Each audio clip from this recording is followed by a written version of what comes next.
Flynn Price was 38 years old and worked the night shift as a maintenance supervisor in Columbus, Ohio. Most people believed his beautiful wife Madison had settled for a man with little ambition, a rusty pickup truck and grease stains on his boots.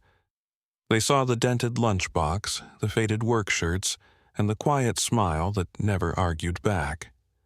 What they didn't know was that Flynn had once spent 11 years tracking financial fraud for a living, and that every lie left a trail. On the 6th Sunday of their marriage, he watched Madison slip through a side door where her former fiancé was already waiting.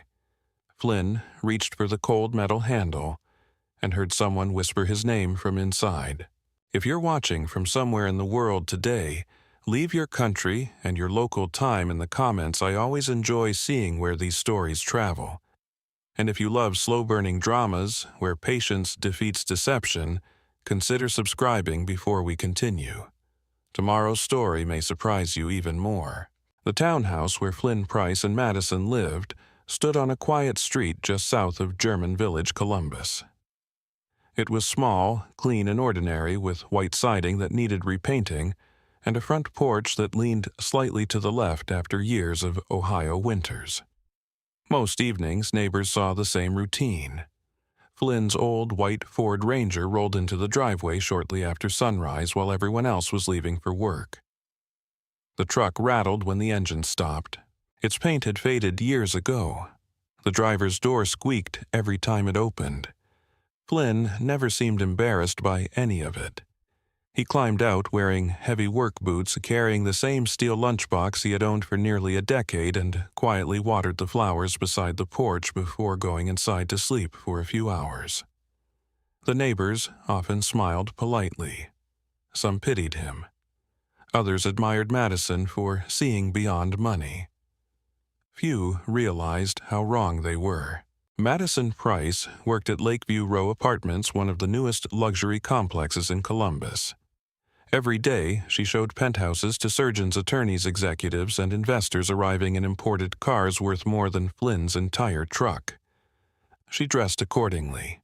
Designer handbags, perfect makeup, tailored jackets, expensive perfume that lingered long after she left a room. Her social media was filled with rooftop parties, wine tastings, and smiling clients holding new apartment keys. Flynn almost never appeared in those pictures. When co-workers asked what her husband did, Madison simply answered, "property maintenance." She rarely added anything else. The omission always sounded intentional. Flynn noticed it the first time she introduced him at a company dinner. "This is my husband." No mention of his name, no mention of his kindness, no mention of the nights he spent repairing broken elevators while the rest of the city slept. Just maintenance. He smiled anyway. Silence had become easier than correction. Every Sunday followed nearly the same schedule. Madison attended church with Flynn in the morning at a small Lutheran congregation near downtown Columbus. She held his hand during prayer and smiled warmly at older couples who complimented their marriage. After service, she always kissed him on the cheek. Then she disappeared. Sometimes she said her aunt needed groceries. Sometimes she claimed the church charity committee had another meeting. Sometimes she blamed work emergencies. The explanations changed. The timing never did. She always returned around 6 in the evening, always carrying the same leather handbag, always smelling faintly of coffee and expensive cologne that did not belong to Flynn. The first 2 Sundays passed without much thought. By the third, Flynn noticed something else.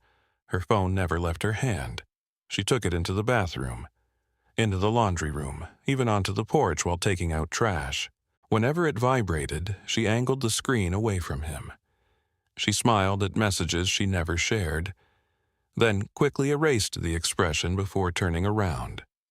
Flynn never asked. Questions often produce lies before truth is ready to appear. Instead, he watched. Observation had once been his profession. People believed fraud began with forged signatures. It rarely did. Fraud began with patterns. Small patterns, repeated patterns, predictable patterns. And Madison had become predictable. Every Sunday, the mileage on her silver Lexus increased by almost exactly 34 miles. Every Sunday, she withdrew $100 in cash from the same ATM. Every Sunday, she bought coffee somewhere before coming home. The receipts never entered the house. She threw them away before opening the front door. Flynn started carrying a small black notebook inside his jacket pocket. Nothing fancy, just a $5 notebook bought from a grocery store checkout line. Every Sunday received its own page. Time left, time returned, mileage, cash withdrawal, mood, phone behavior, perfume, no accusations, no conclusions, only facts. At work, Flynn performed his usual rounds inside Worthington Plaza Business Center. He repaired door closers, changed fluorescent bulbs, checked emergency generators, polished brass railings nobody noticed unless they became dirty. The younger maintenance workers joked that Flynn could fix anything with duct tape and patience. He laughed quietly. Patience had always been his strongest tool. One Thursday morning, while cleaning out the passenger side of Madison's Lexus, before driving it through a car wash as a favor, Flynn reached beneath the seat for an empty water bottle. Instead, his fingers touched folded paper. It was a coffee receipt, small, wrinkled, barely noticeable. Most people would have thrown it away. Flynn unfolded it carefully. Dark Horse Coffee, Sunday, 2:17 p.m., 2 medium lattes, 1 blueberry muffin. The address caught his attention. St. Mark's Community Center. He read it twice, then 3 times. Madison had never mentioned St. Mark SS. Her aunt lived 20 minutes away in another neighborhood.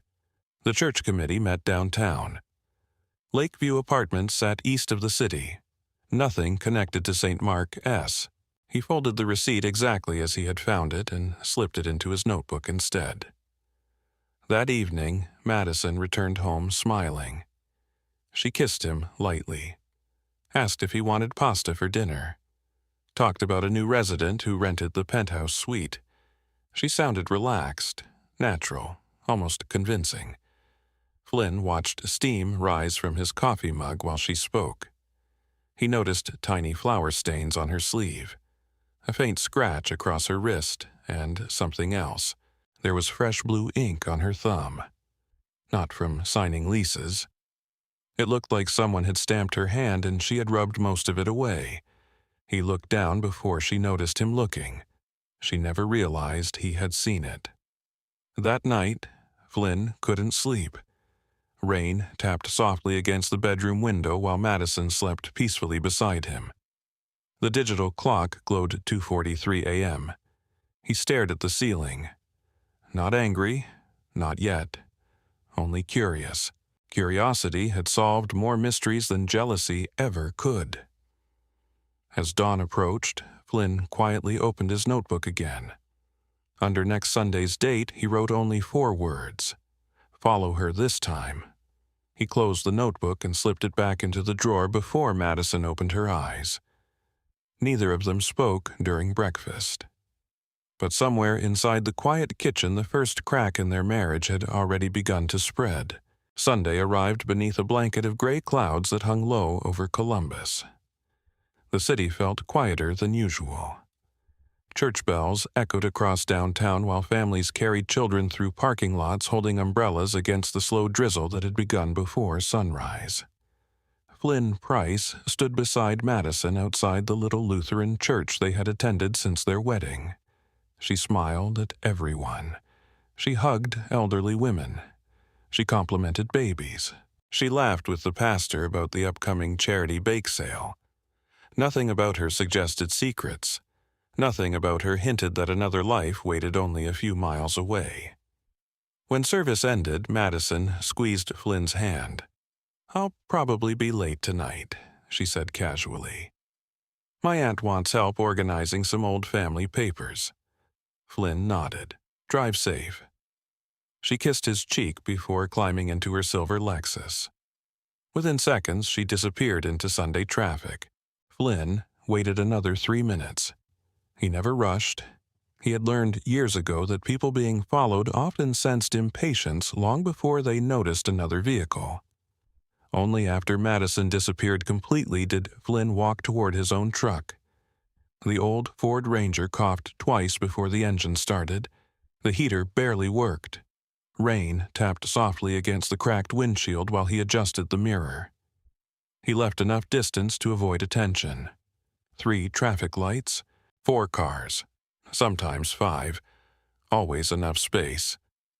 Never enough to lose sight of her. Madison drove east at first, exactly the direction her aunt's neighborhood should have been. Then, without signaling until the last second, she turned west, toward neighborhoods she had never mentioned. Flynn's fingers tightened around the steering wheel, not because he felt betrayed, not yet, because the first lie had finally become measurable. He watched the GPS clock. 12:48. Madison crossed the Scioto River. She continued toward the older industrial streets where brick warehouses mixed with churches and community centers built decades earlier. The rain became heavier. Windshield wipers scraped rhythmically across the glass. Flynn never lost sight of the silver Lexus. Finally, Madison slowed beside a modest brick building with a faded white sign. St. Mark S. Community Center. She drove behind the building instead of using the public lot. Flynn continued past without stopping. Half a block later, he parked beside a row of maple trees and switched off the engine. Silence settled around him. Only rain. Only distant traffic. Only his own breathing.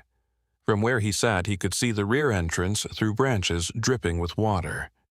Minutes passed. Then a black BMW turned into the same alley. The driver stepped out. Tall, confident. Dark overcoat. Polished shoes that never touched puddles. His movements carried the effortless arrogance of someone accustomed to selling impossible dreams. Flynn recognized him instantly. Brandon Cole. The man whose framed photographs had once filled Madison's old apartment. The man she claimed she had not spoken to in nearly 2 years. Brandon unlocked the side entrance with his own key. He checked his watch. Then looked toward Madison's car. She stepped out. No hesitation. No uncertainty. She smiled. Not politely, not awkwardly. The smile belonged to someone greeting familiarity. Brandon leaned forward. He kissed her cheek. His hand rested briefly against her back before they disappeared inside. The door closed. The lock clicked. Flynn remained perfectly still. Rain collected along the edge of his windshield until droplets merged and slid downward like tiny rivers. He looked at the dashboard clock. 1:07 p.m. His heartbeat remained steady. Years spent investigating fraud had taught him one lesson above all others. Emotion destroys observation. He would not let anger erase details. So he watched. A delivery van arrived. Left 10 minutes later. An elderly woman carrying canned food entered through the front entrance. 2 teenagers unloaded folding chairs. Church volunteers laughed while moving tables. Normal Sunday activity, nothing suspicious, except the locked side office where Madison and Brandon had vanished. Time moved strangely inside the truck. At 1:26, a church bell rang somewhere nearby. At 1:41, a police cruiser passed without slowing. At 1:53, Flynn noticed another vehicle leave the alley. An older Honda with temporary tags. The driver carried several folders under one arm. He entered through the same side entrance. Again, the door locked behind him. Flynn wrote everything inside his notebook. Time, vehicle, license plate, weather. He recorded facts because facts remained useful long after emotions faded. 47 minutes after Madison entered, the door opened again. Brandon stepped outside first. He lit a cigarette, looked around casually, said something Flynn could not hear. Madison appeared moments later. She was carrying a thick manila folder pressed tightly against her chest. The folder bulged with papers. Brandon reached toward it. She pulled it back playfully. They laughed. Then Brandon opened her car door. Madison climbed inside. He leaned through the window and spoke another few seconds before stepping away. The Lexus pulled out. Brandon remained standing in the rain until her taillights disappeared around the corner. Only then did he return inside. Flynn sat motionless. His jaw tightened. Not from jealousy, from confusion.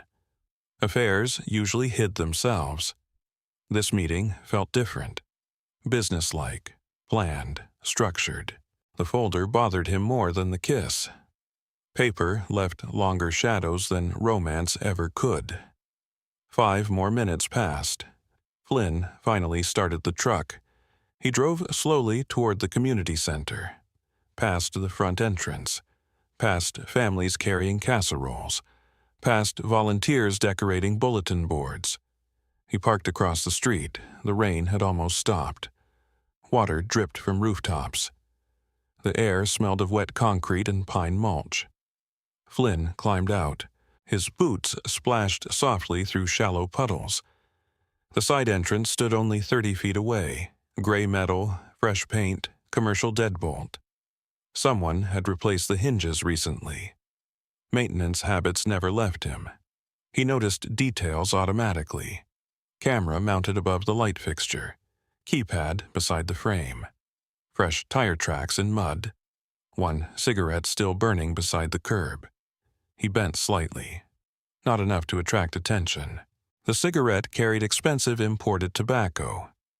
Not the kind Brandon could easily afford if rumors about his finances were true. Flynn looked toward the door. No voices. No movement. Only silence. His hand reached toward the cold metal handle. For one brief second he considered opening it. Walking inside, demanding answers. Instead he paused. People reveal more when they believe nobody is watching. Patience had protected him before, it would protect him again. He slowly withdrew his hand, turned around, and walked calmly toward the public entrance on the opposite side of the building. As he reached the front steps, an elderly volunteer looked up from behind the reception desk and smiled warmly. "Can I help you, sir?" Flynn smiled back. "Maybe you can." He glanced once toward the hallway leading deeper into the building. Somewhere beyond those walls, Brandon Cole was still inside, and whatever had brought Madison there every Sunday was only beginning to reveal itself. The woman behind the reception desk could have been anyone's grandmother. Her silver hair was tied into a neat bun and reading glasses rested near the end of her nose while she sorted donation envelopes into neat stacks. A knitted blue cardigan hung loosely over her shoulders despite the warmth inside the building. She looked up and smiled. "Good afternoon." Her voice carried the gentle warmth of someone who had spent decades helping strangers. Flynn returned the smile. "Afternoon." He stepped inside, carefully wiping rainwater from his boots onto the welcome mat before crossing the polished floor. The lobby smelled faintly of coffee lemon cleaner and old books. Colorful children's drawings covered one wall. A bulletin board displayed announcements for food drives, blood donations, and after-school tutoring programs. Nothing looked suspicious. Everything looked honest. Perhaps that was why Brandon Cole had chosen this place. Flynn glanced around slowly, pretending to admire the building. Years spent working maintenance had taught him that people rarely questioned someone studying wall ceilings or door hinges. The elderly woman stood. "I'm Evelyn Brooks." She extended a wrinkled hand. "I volunteer here every Sunday." Flynn shook it politely. "Flynn Price. What brings you here?" Flynn looked toward the hallway where Madison had disappeared earlier. "I work maintenance downtown." He pointed casually toward the ceiling. "Our church has some water damage, and someone mentioned this building had recently been renovated. I thought I'd take a look." Mrs. Brooks nodded immediately. "Oh, yes, we had quite a few improvements." She smiled proudly. Several wonderful people rent office space on weekends to help cover expenses. Flynn let the conversation breathe. Silence often encouraged people to continue speaking. Mrs. Brooks did exactly that. The nicest gentleman rents room 12 every Sunday. Flynn kept his expression neutral. Oh, Mr. Brandon Cole. She pointed down the hallway. He runs a housing outreach program. Flynn followed her gesture. He helps people find affordable housing. So he says. Mrs. Brooks laughed softly. He prints paperwork for families and helps them fill out applications. Flynn nodded. A good thing. Oh, yes. He pays cash every month, too, always on time. Flynn thanked her and slowly walked down the hallway. No one stopped him. He looked exactly like someone inspecting maintenance work. Room 12 sat near the rear of the building. The door was closed. A small plastic sign beside it read, Vance Community Housing Outreach, Sundays. Only 1 p.m. to 6 p.m. Flynn stared for several seconds. The sign looked freshly printed. The tape holding it to the wall had barely begun collecting dust. He continued walking instead of stopping. A maintenance closet stood nearby. Its door remained slightly open. Inside sat buckets, mops, extension cords, and boxes of cleaning supplies. Across the hall stood a large copy machine. Beside it rested a blue recycling bin overflowing with discarded paper. Flynn slowed his pace. Without attracting attention, he glanced inside. Most pages contained blank backsides, community newsletters, volunteer schedules, donation forms. Then something caught his eye. Half of a white envelope. Only one corner remained visible beneath shredded paper. Blue handwriting stretched across it. Neat, rounded, familiar. Flynn recognized Madison's handwriting instantly. His pulse quickened. He bent slightly, pretending to tie his boot. The envelope displayed only 3 readable words. Brandon. Sunday. Review. Nothing else remained intact. Someone had torn the rest into dozens of pieces. Flynn stood again before anyone noticed.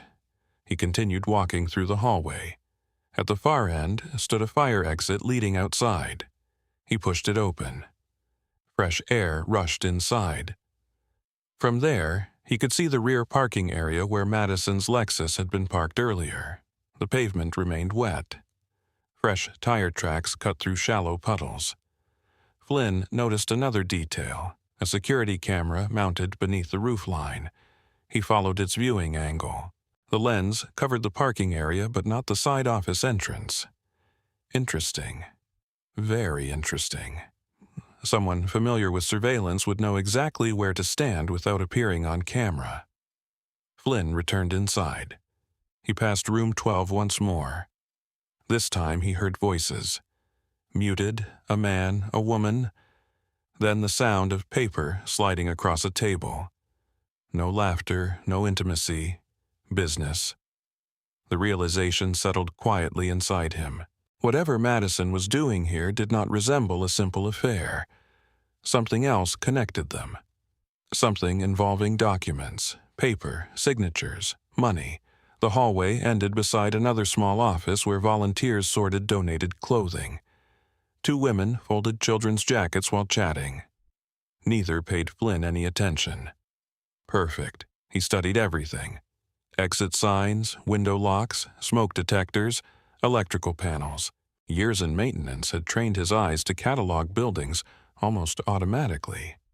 One detail stood out immediately. The lock installed on room 12 was brand new. Commercial grade. Far more expensive than locks on every other office door. Why would a community center need that level of security? He filed the observation away. Returning toward the lobby, Flynn stopped beside a display rack holding brochures for local charities. A stack of business cards rested nearby. One card sat upside down. He turned it over. Cole Meridian Property Solutions. Brandon, Cole Real Estate Development Consultant. Below the company logo appeared a downtown Columbus address. Flynn froze. The name struck something buried deep in memory. Cole Meridian. He had seen those words before. Not recently, years ago. Back when spreadsheets, loan files, and fraud investigations had filled his days instead of leaking pipes and broken elevators. He could almost picture the file folder. White label, black marker. Cole Meridian. The memory remained incomplete, but it refused to disappear. Someone approached from behind. Mrs. Brooks smiled warmly. "Did you find what you were looking for?" Flynn slipped the business card back exactly where he had found it. "I think I did." She looked pleased. "Tell your church they're welcome to call us if they need contractor recommendations." "I will." He thanked her once more and headed toward the front entrance. Outside, the rain had stopped completely. Clouds slowly drifted east, while weak afternoon sunlight reflected from puddles.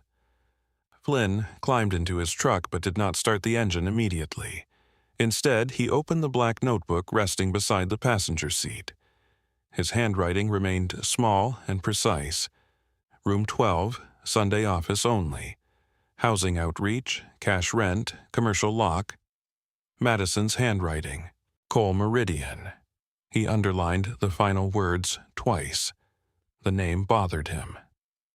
Somewhere inside 11 years of forgotten financial investigations lay an answer connected to that company. He simply could not reach it yet. Across the parking lot, church volunteers laughed while loading canned food into pickup trucks. Children chased one another through the grass. The entire scene looked peaceful, normal, safe.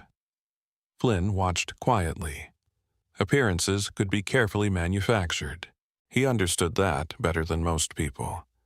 He closed the notebook, started the old Ford Ranger, and drove towards downtown Columbus with only one destination in mind: the Public Library Archives.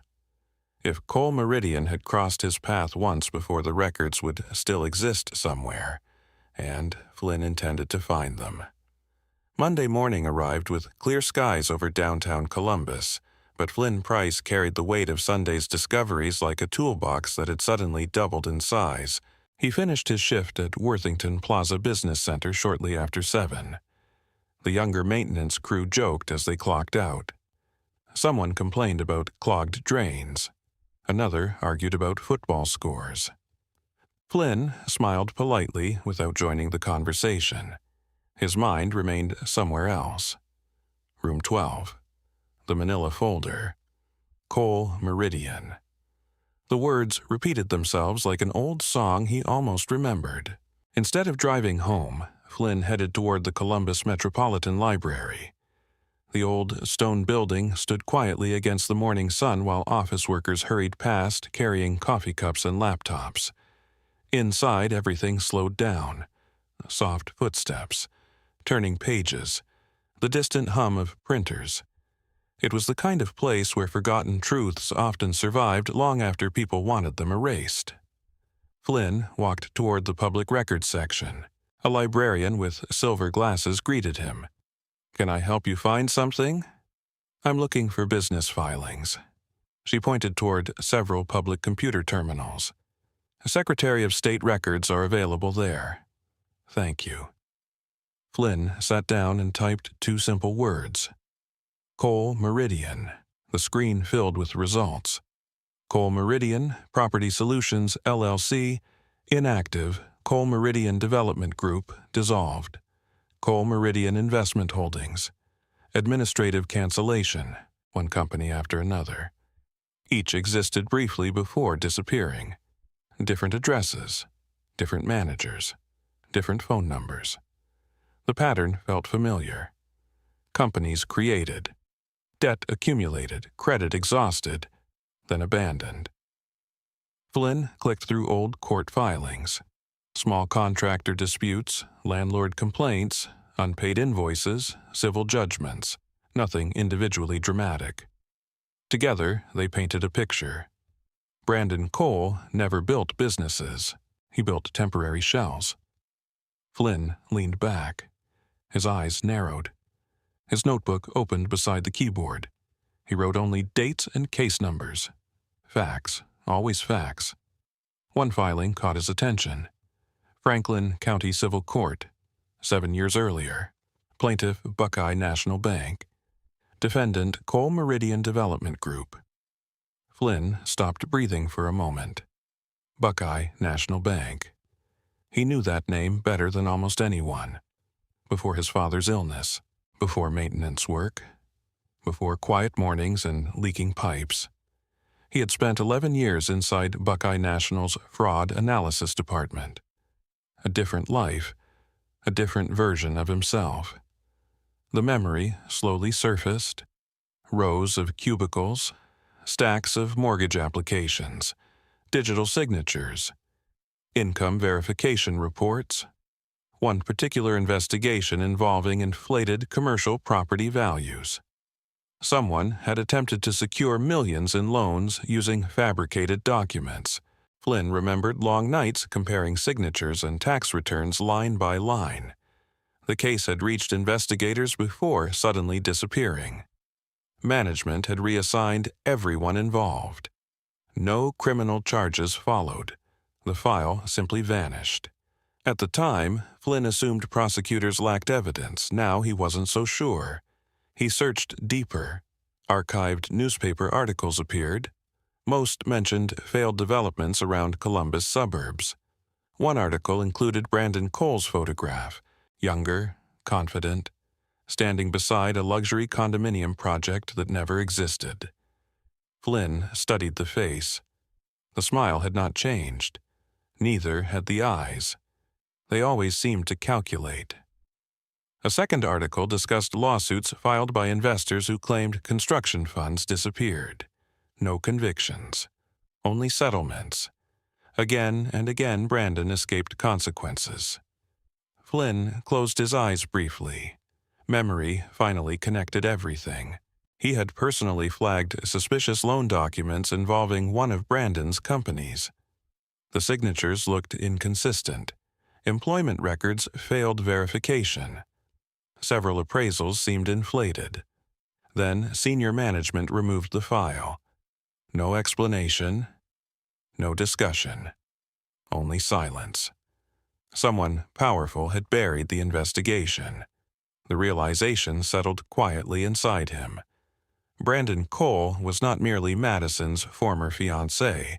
He had spent years operating near the edges of financial fraud, perhaps crossing them, perhaps not. Either way, Flynn knew enough to become careful, very careful. He printed several public filings and tucked them into a folder. Nothing illegal, nothing confidential, everything publicly available. Outside the library, he stopped at a small sandwich shop before driving home. He sat alone by the window, turkey sandwich, black coffee, no appetite. Only observation. Across the street, people hurried toward offices without realizing how many lies surrounded ordinary buildings. A polished lobby, a friendly handshake, an expensive suit. Appearances often cost less than honesty. Flynn finished his coffee and drove home. Madison's Lexus already sat in the driveway. She had the day off. Inside the townhouse, soft music played from the kitchen. Madison stood at the counter arranging flowers inside a glass vase. She looked beautiful, effortlessly so, sunlight reflected through the window onto her hair. For a moment, Flynn remembered why he had fallen in love with her. She turned and smiled. "You're home early." "Slow morning." She kissed his cheek. The perfume from yesterday remained faintly noticeable. Different from church, different from work, she poured coffee for him. They sat together in silence. Then Madison looked across the table. "I met someone interesting this weekend." Flynn looked up. "Oh, one of my clients knows investors buying commercial property near Dublin." She stirred cream into her coffee casually. "They're making incredible money." Flynn said nothing. She continued. "Sometimes I wonder if we're thinking too small. We, you and me, She reached across the table. "You deserve more than fixing toilets forever." Flynn smiled faintly. "I fix elevators, too." She laughed. The joke passed, then her expression changed. "You've never told me much about your father's properties." Flynn looked toward the kitchen window. Birds landed near the fence outside. His voice remained calm. "There isn't much to tell. I've never even seen them. They're old buildings." She nodded slowly. "But they must be worth something." "Maybe. You ever think about selling?" Flynn stirred his coffee. "No." "What if someone offered enough?" "I'd still say no." Madison looked disappointed for only half a second before smiling again. "I guess you're sentimental." "Maybe." The conversation drifted elsewhere. Dinner plans, laundry, neighbors, television shows, normal topics. Yet Flynn noticed something different.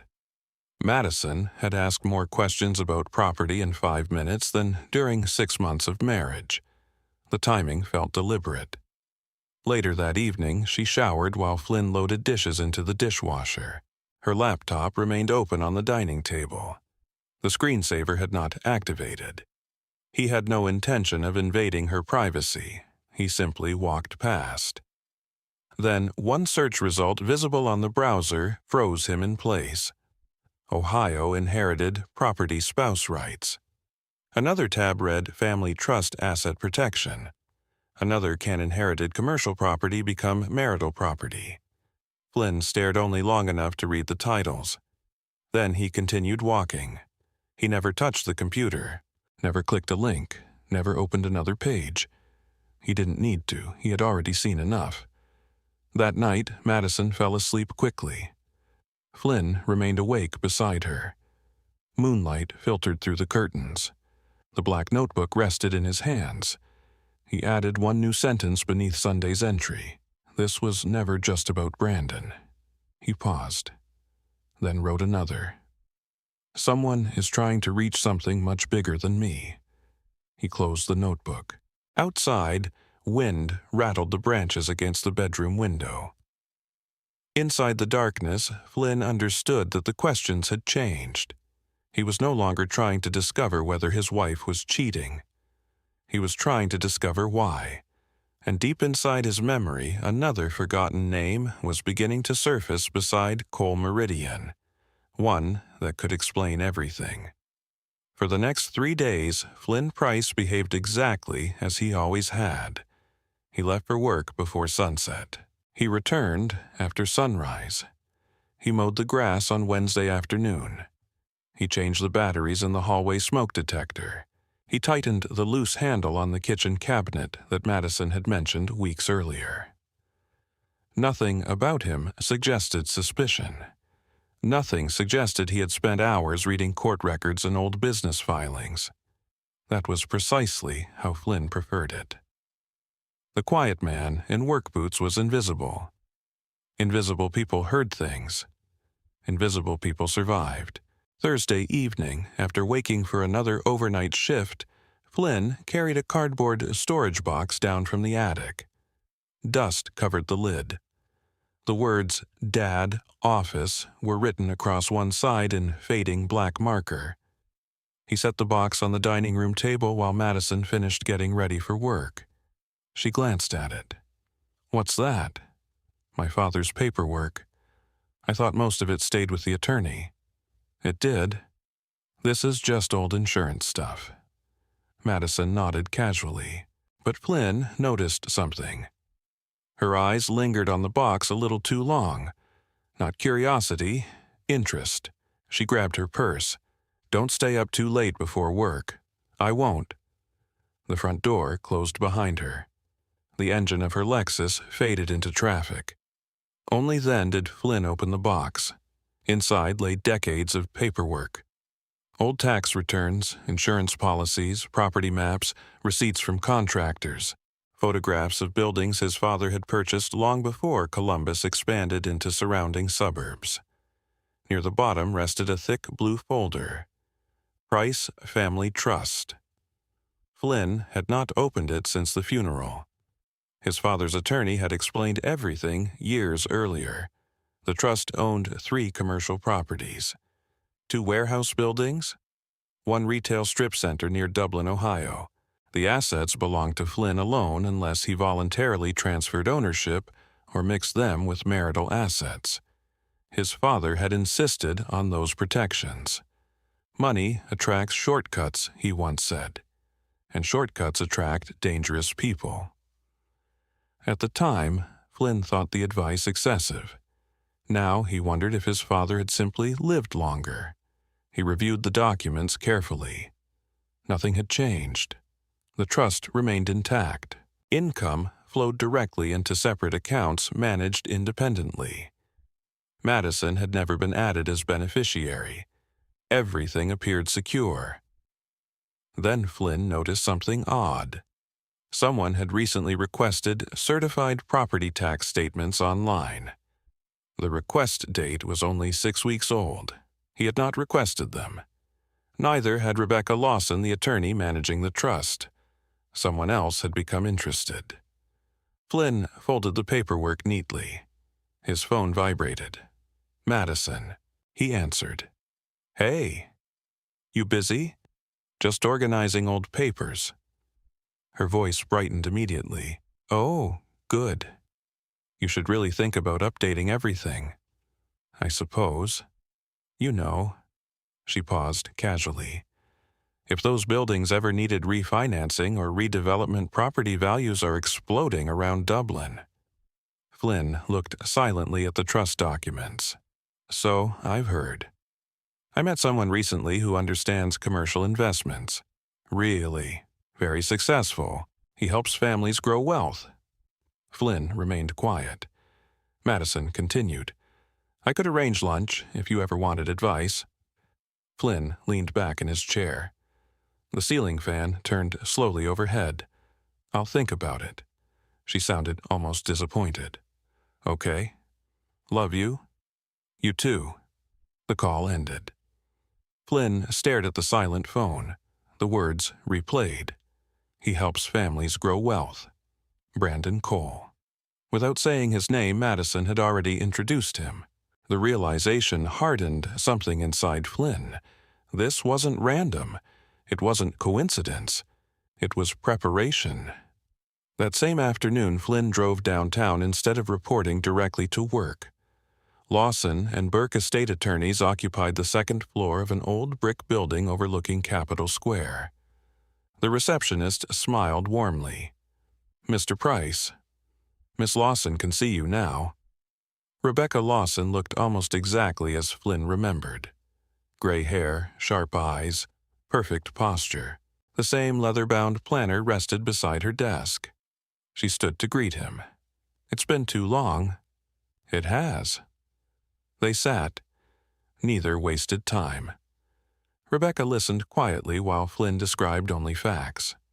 Sunday meetings, business filings, questions about inherited property, nothing emotional, only observations. When he finished, Rebecca folded her hands. "Have you signed anything since your marriage?" "No." "Added your wife to trust accounts?" "No." "Transferred income into joint investments?" "No." "Used trust property as collateral?" "No." Rebecca nodded once. "Then your father protected you well." Flynn exhaled slowly. What if someone wanted access anyway?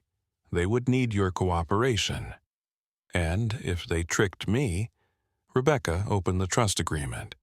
She pointed to several paragraphs. "These assets remain separate unless you voluntarily convert them into marital property." She looked directly at Flynn.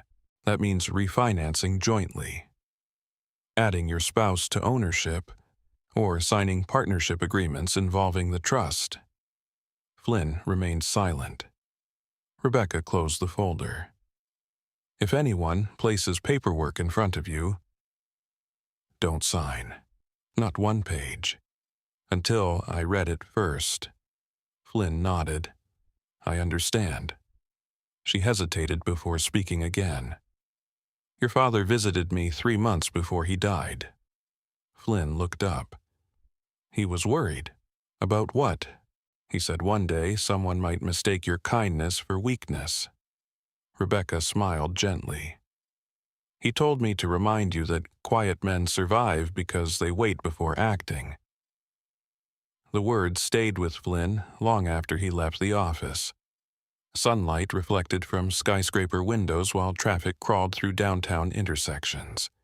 He drove toward home with both hands steady on the wheel. For the first time, he felt certainty replacing confusion.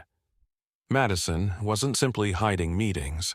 She was steering conversations, planting ideas, guiding him towards decisions, like someone slowly moving pieces across a chessboard. Friday evening brought another surprise. Flynn entered the townhouse after work. The smell of roasted chicken filled the kitchen.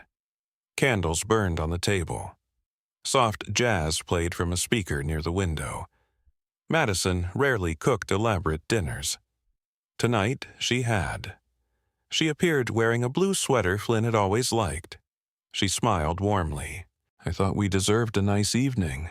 Flynn smiled back. "So did I." Dinner passed peacefully. They laughed about neighbors, talked about television shows, shared dessert. Everything felt strangely perfect, almost rehearsed.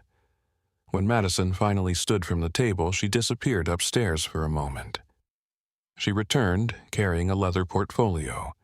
She placed it carefully beside Flynn's plate. "I've been thinking about our future." Flynn looked down.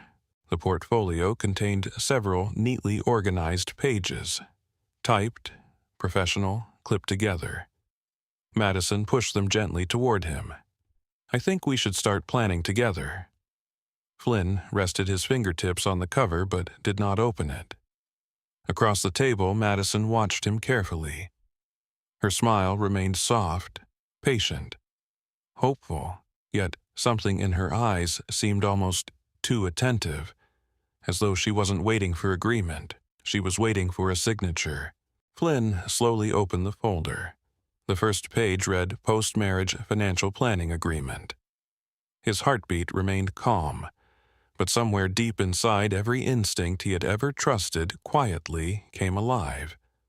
The leather portfolio looked expensive. Dark brown, smooth edges, gold lettering pressed neatly into the corner. Nothing about it seemed unusual. That was what made Flynn Price suspicious. He rested his hand on the cover without opening it. Across the table, Madison watched him carefully while pretending to sip her wine. The candles between them flickered softly. Outside, summer rain tapped against the kitchen windows. The house looked peaceful. The marriage did not.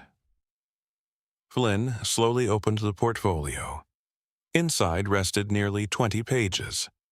Professional formatting, legal language, charts, projected investment returns, commercial redevelopment proposals. The title at the top of the first page read, Post-Marriage Financial Planning Agreement.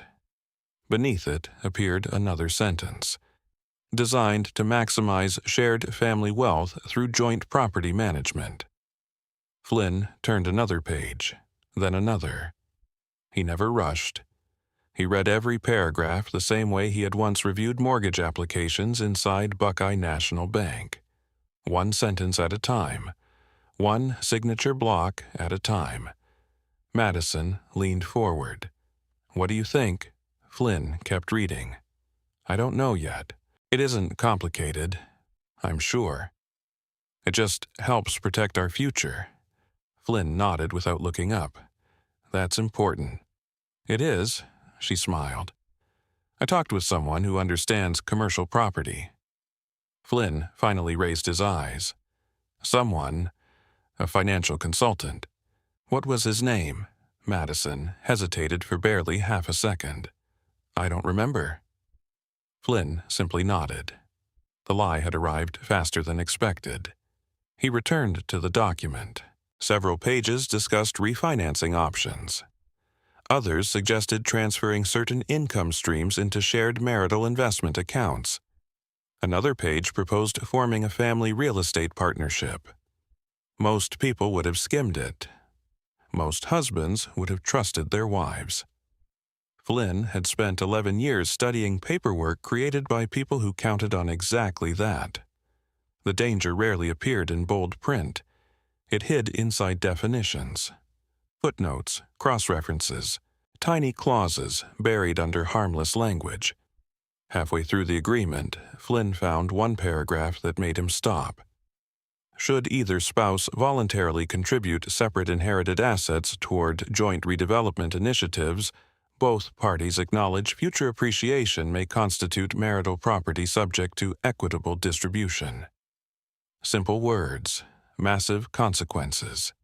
His father's trust, the warehouses, the retail center. One signature could change everything. Madison watched him carefully. "You've been quiet." "I'm reading." "You don't trust me." Flynn looked at her calmly. "I trust paper less than people." She laughed softly. "You always overthink things." "Maybe. You've worked maintenance too long." Flynn smiled politely. "Maybe that too." Dinner ended quietly. Madison carried dishes into the sink while Flynn stacked the paperwork neatly back into the portfolio. He noticed her glancing over her shoulder every few seconds. Waiting, expecting. Finally, she asked the question she had been holding. "So, will you sign?" Flynn looked down again. "I should read everything first. It'll only take a minute. I prefer a little longer." She forced another smile. "You don't need to be nervous. I'm not. You trust lawyers too much." "I like contracts that survive lawsuits." Madison laughed again. This time the laughter sounded forced. She stepped behind his chair and wrapped her arms around his shoulders. "You know I only want what's best for us." Flynn rested his hands on hers. Warm, steady, familiar. For one painful moment, he wished everything were exactly as she claimed. Then he remembered the side door. Brandon Cole. The manila folder. The copied trust records. The wish disappeared. "I'll take these to work tonight." Madison's hands tightened almost imperceptibly. "To work. I have plenty of quiet time during breaks." "You don't need to." "I'd like to." "They're boring." "I've always liked paperwork." She walked back around the table. "I'd rather keep them here." Flynn met her eyes. "Why?" The question hung in the room. Only Rain answered. Madison looked away first. "I just don't want them getting lost." "They won't." Silence returned. After several seconds, she nodded reluctantly. "Okay." Flynn closed the portfolio. He kissed her forehead before leaving for work. Everything appeared normal. But the moment his truck pulled away from the townhouse, he turned toward Worthington Plaza instead of the highway. The office complex looked empty at night. Only security guards and cleaning crews remained.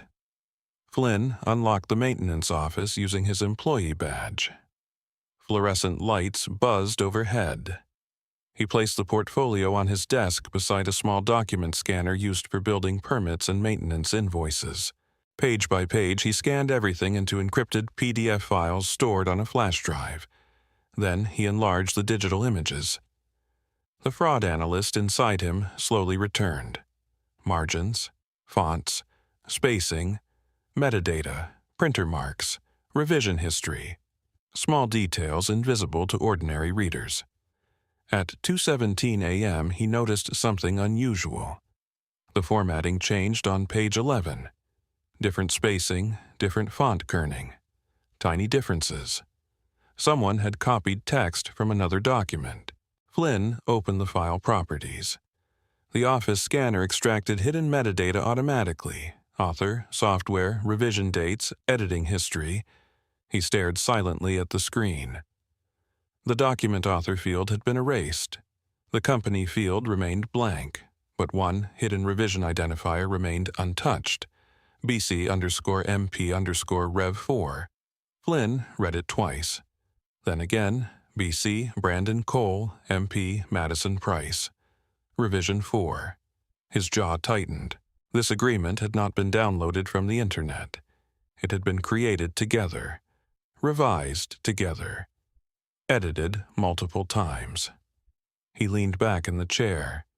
The maintenance office felt unusually quiet. A vending machine hummed softly near the hallway.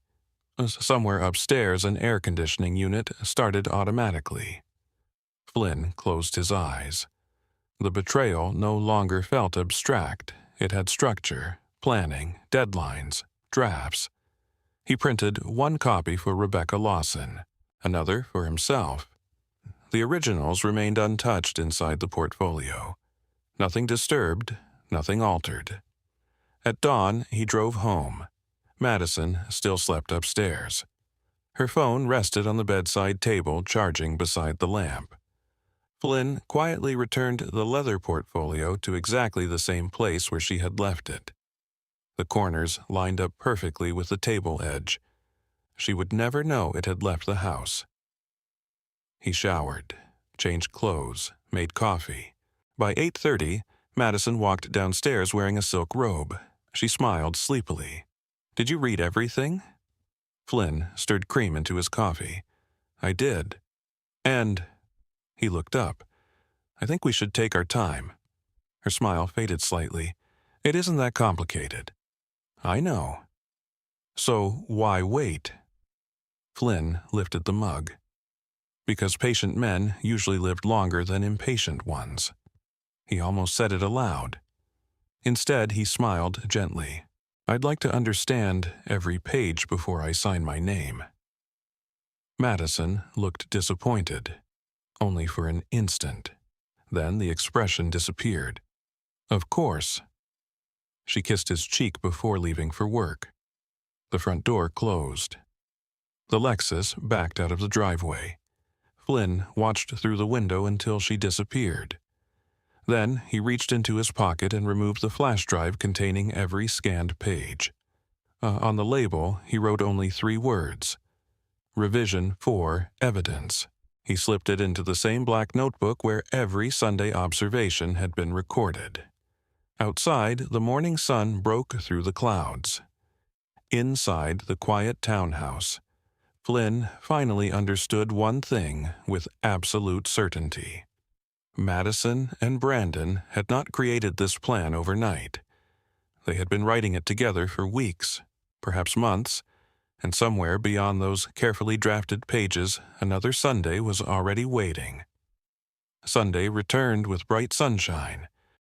The storm from earlier in the week had disappeared, leaving Columbus washed clean beneath a pale blue sky. Families filled sidewalks outside churches. Children chased pigeons across parking lots. Coffee shops overflowed with weekend customers. Everything looked peaceful. Flynn Price trusted peaceful mornings the least. They often hid the ugliest intentions. He followed his usual routine. Church with Madison. Friendly conversations. A handshake with Pastor William. A smile for the elderly couple sitting behind them. Nothing appeared different. Madison even slipped her arm through Flynn's while they walked toward the parking lot. "You'll probably sleep all afternoon again. I work tonight." "I know." She kissed him softly. "I'll see you later." Flynn watched her silver Lexus disappear into traffic. Then he waited exactly 5 minutes before climbing into his old Ford Ranger. This time, he had prepared carefully. His black notebook rested beside him. A digital camera, borrowed from the maintenance office, sat inside the glove compartment. His cell phone battery was fully charged. Everything he intended to record would come from public property. No trespassing, no illegal surveillance, only observation. That distinction mattered. His father had once told him that truth became useless the moment it was obtained dishonestly. Flynn intended to keep every piece of evidence clean. Madison followed nearly the same route as before. Across downtown, past the river, toward St. Mark's Community Center. She parked behind the building. Brandon Cole arrived 4 minutes later. The same black BMW, the same expensive coat, The same practiced confidence. Flynn continued driving until he reached a hardware store across the street. The parking lot overlooked the rear entrance from nearly 80 yards away. Perfect. He parked between two pickup trucks belonging to landscaping contractors. No one paid attention. A man eating breakfast inside his van. A family loading flower pots. Customers entering and leaving every few minutes. Flynn blended into the ordinary rhythm of Sunday morning. He raised the camera. The zoom lens brought the rear entrance into clear view. Madison stepped from her Lexus carrying something tucked beneath her arm. Not a purse, not a folder, a large white envelope. Brandon greeted her quickly. They exchanged only a few words before disappearing inside. Flynn lowered the camera. He wrote the time, 1:08 p.m. 17 minutes later, the side door opened again. A woman in her late 60s approached slowly with a walker. She carried a thick stack of paperwork secured by a rubber band. Her clothes looked worn. Her expression looked anxious. Brandon greeted her warmly. He shook her hand, helped her inside. 10 minutes later, another elderly couple entered, again carrying documents, again welcomed by Brandon. Flynn frowned. Housing outreach. That was what Mrs. Evelyn Brooks believed. Maybe some of it was true. Maybe Brandon actually helped people. Or maybe vulnerable people simply made easier targets. Nearly an hour passed. Flynn filled several pages with observations. Vehicle descriptions, arrival times, license plates. Nothing dramatic, just details. At 2:19 p.m., he noticed movement again. The elderly woman emerged first. Her shoulders seemed lower than before. She clutched a receipt, no paperwork, only the receipt. She wiped her eyes while walking toward her old Buick. Flynn watched silently. The feeling inside his chest grew heavier. Minutes later, Brandon walked outside. He lit another imported cigarette. Madison followed, carrying the same white envelope. Only now it appeared much thinner. They stood beside the side entrance talking. At first, the conversation seemed calm. Then Madison shook her head. Brandon stepped closer. His voice rose slightly. Flynn could not hear every word. The distance was too great. Traffic moved between them. But one sentence carried clearly across the parking lot. "He'll sign once he thinks you're leaving." Madison folded her arms. She looked nervous. Brandon pointed toward the envelope, then toward the sky as though emphasizing a deadline. She finally nodded. Brandon smiled again. The tension disappeared instantly. The performance fascinated Flynn. Brandon could become warm or cold within seconds. Manipulation looked effortless for him. Madison climbed back into her Lexus. Before closing the door, she looked around the parking area. Flynn lowered the camera immediately. She saw nothing unusual. The Lexus drove away. Brandon remained outside another minute before returning inside. Flynn stayed where he was. He replayed the sentence in his head. "He'll sign once he thinks you're leaving." Leaving. Separation, divorce. The pieces moved slowly into place. Marriage. Trust property, financial agreements. Now, emotional pressure. If Madison threatened divorce, Flynn might panic. Fear often pushed people toward quick decisions, quick signatures, quick settlements, quick mistakes. Brandon wasn't relying on romance. He was relying on psychology. Flynn closed the notebook. His next move became clear. But before leaving, he crossed the street toward the community center. He entered through the front lobby. Mrs. Evelyn Brooks recognized him immediately. "Oh, Mr. Price." She smiled warmly. "Back again." Flynn laughed politely. "I wanted another look at those renovation projects." She nodded happily. "You maintenance fellows always notice things the rest of us miss." Flynn glanced toward room 12. The hallway remained quiet. He lowered his voice. "Mr. Cole seems busy." Mrs. Brooks smiled proudly. "He certainly is. So many families need help. He charges them." "Oh no. He says everything is donation-based." Flynn nodded. "What nice work." Mrs. Brooks sighed. "My husband always believed good people still exist. I think he would have liked Brandon." The words settled heavily inside Flynn. Trust came easily to kind people. That was exactly why predators preferred them.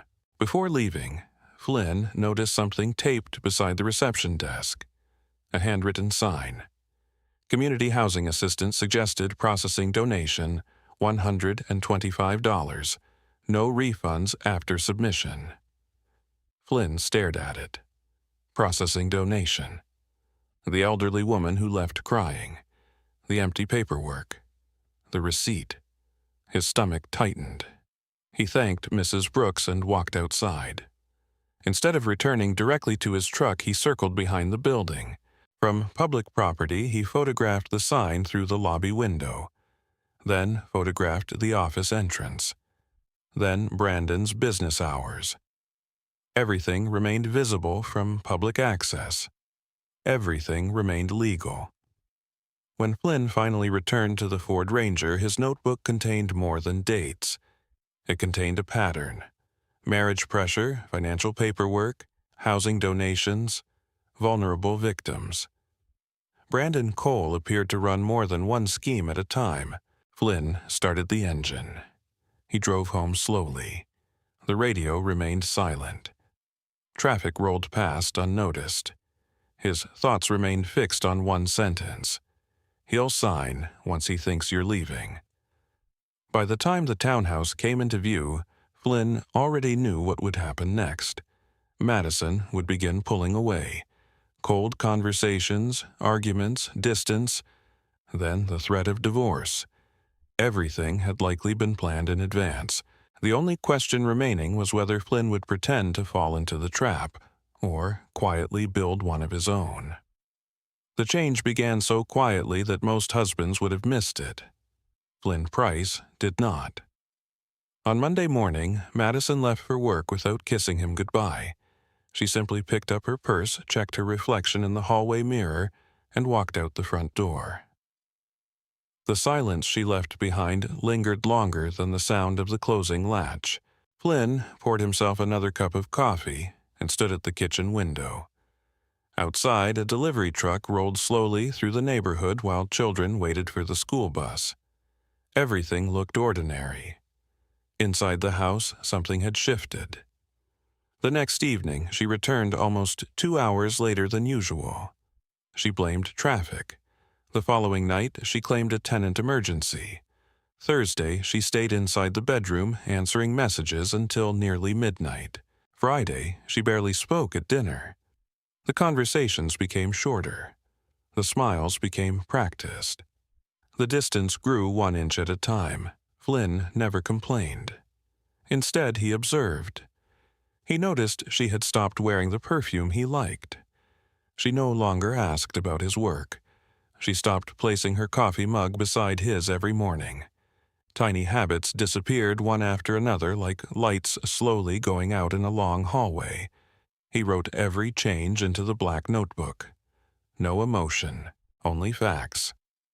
Saturday afternoon, he repaired a leaking faucet in the upstairs bathroom while Madison sat downstairs scrolling through her phone. Every few minutes, she smiled at something on the screen. Then the smile vanished before Flynn entered the room. He never asked who she was texting. Questions were expensive. Answers often arrived free if people believed they were no longer being watched. That evening, Madison suggested ordering takeout instead of cooking. During dinner, she barely touched her food. Finally, she set down her fork. "Can we talk?" Flynn looked up calmly. "Of course." She folded her hands together. "I've been thinking. So have I. I don't think we're happy." Flynn remained silent. The ceiling fan turned slowly above them. Outside, cicadas hummed beneath the warm Ohio night. Madison continued. I feel stuck. I'm sorry to hear that. You deserve someone who understands your life, and you deserve someone more ambitious. The sentence sounded rehearsed. Flynn recognized prepared language immediately. The pauses, the order, the emotional framing. Someone had helped write this conversation. Perhaps Brandon, perhaps someone else. He simply listened. Madison looked disappointed by his calmness. You aren't going to say anything. What would you like me to say? I don't know. Neither do I. Her jaw tightened. I feel like we've grown apart. We've only been married 6 months. Sometimes that's enough. Flynn nodded once. It can be. The conversation ended there. Madison seemed frustrated. She had expected resistance, arguments, begging, something emotional. Instead, she faced still water, and still water reflected everything. Sunday arrived again. Madison left after church exactly as before. Flynn did not follow this time. Instead, he drove downtown to Rebecca Lawson's office, carrying the scanned financial agreement and his notebook. Rebecca studied every page without interruption. She highlighted several clauses with a yellow marker. When she finally looked up, her expression remained calm. This agreement isn't illegal. Flynn waited. But it creates pathways. Pathways, if signed. She tapped one paragraph. It encourages voluntary transfer of separate property into jointly managed development ventures. Another paragraph. This one encourages future refinancing. Another. This one creates shared appreciation rights. Rebecca leaned back. Whoever drafted this understands estate law surprisingly well. Flynn said nothing. She continued. If you signed this and later refinanced inherited property together, your separate assets could become vulnerable during divorce proceedings. Flynn looked out the office window toward the courthouse across the street. So, the marriage isn't enough. No, the signature is. Rebecca slid the papers back across the desk. Do not sign anything. I won't, she smiled faintly. I know. Before leaving, Flynn handed Rebecca the flash drive containing metadata from the scanned files. She placed it inside a locked drawer. Leave this with me. I'd rather have 2 copies than 1. Flynn nodded. He trusted her. That afternoon he returned home. Madison sat on the porch swing drinking iced tea. She smiled when she saw him. The warmth returned as suddenly as it had disappeared. Almost as if someone had flipped a switch. I've been thinking. So have I. She patted the seat beside her. Flynn sat down. The neighborhood remained peaceful. Children rode bicycles down the street. A lawnmower hummed several houses away. Madison looked toward the sunset. I don't want us to end up resenting each other. Neither do I. So maybe we should discuss our options. What options? She hesitated, then quietly removed her wedding ring. The gold band rested in her palm. For several seconds, she simply stared at it. I think maybe we should separate. The words floated between them. She watched his face carefully, waiting, studying, measuring. Flynn's expression barely changed. His pulse remained steady. The proposal had arrived exactly when Brandon predicted. He'll sign once he thinks you're leaving. Flynn looked toward the children riding bicycles, then back at Madison. If that's what you truly want, we should do it correctly. She blinked. You mean that? I mean, we should be fair. Relief flashed across her face before she could hide it. She reached for his hand. I knew you'd understand. Flynn let her hold it. Her fingers felt warm, familiar, almost convincing. For one brief moment, he remembered standing beside her at their wedding, believing promises spoken beneath stained glass windows. Then he remembered room 12, The copied trust papers, the hidden revisions, the processing donations. The smile disappeared inside him. That night, Madison brought another folder downstairs. This one thinner than the first. A proposed separation agreement. Simple, friendly, temporary. At least that was how it appeared. Flynn opened it carefully. The language looked softer, but the structure felt familiar. References to shared planning, future redevelopment, property cooperation, investment consultation. Different words, same destination. He closed the folder quietly. "I'll need a few days," Madison nodded. "I understand." But disappointment crossed her face again. She had expected panic. Instead, she found patience. After she went upstairs, Flynn remained alone at the kitchen table. The clock read 11:42 p.m. He took out his notebook. Beneath the latest Sunday entry, he wrote one sentence. "The trap has finally been offered." Then he picked up his phone. Rebecca Lawson answered on the second ring. "It's Flynn." "I know." "They're ready." Silence filled the line for 2 seconds. Then Rebecca spoke calmly. "So are we." Flynn ended the call and looked toward the dark staircase leading upstairs. For the first time since following Madison to St. Mark's Community Center, he no longer wondered what Brandon Cole wanted. He knew. The only remaining question was how much evidence would be needed before the entire plan collapsed under its own weight. Flynn Price had learned something years ago inside the Financial Crimes Department at Buckeye National Bank. People believed evidence lived inside documents. It didn't. Evidence lived inside patterns. One forged signature meant little. 10 forged signatures became intention. One suspicious transfer meant little. 20 transfers became conspiracy. The same principle applied to marriage. One lie could be forgiven. Months of carefully coordinated lies became strategy. Monday morning, Flynn drove downtown carrying 2 folders. One contained copies of Brandon Cole's dissolved companies and court filings. The other contained nothing but Madison's Sunday patterns. Mileage logs, cash withdrawals, coffee receipts, arrival times, departure times. The folders looked ordinary. The story they told was not. Rebecca Lawson met him inside her office.